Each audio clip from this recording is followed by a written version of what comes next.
سجلي عندك هاد التحليه هادي وضروري ما تجربيها، ساهله وكيجي المذاق ديالها زوين ورائع.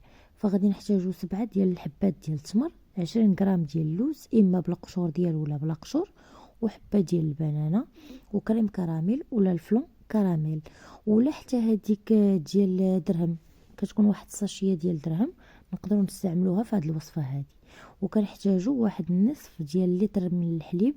كنديروا المكونات كلها في الخلاط الكهربائي وكنطحن كلشي مزيان، وكنحط الخليط على نار مهيله مع التحريك. ملي كنخلط هادشي هذا غادي نحطو على نار مهيله، وكنبقى كنحرك فيه تقريبا واحد 3 ديال الدقائق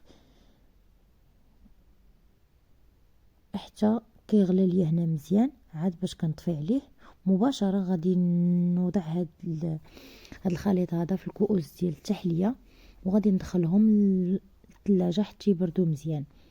فمن بعد التزيين كيبقى اختياري، اما انا اختاريت انني نزوقهم بالبنان والتمر وشويه ديال اللوز والكريم كراميل.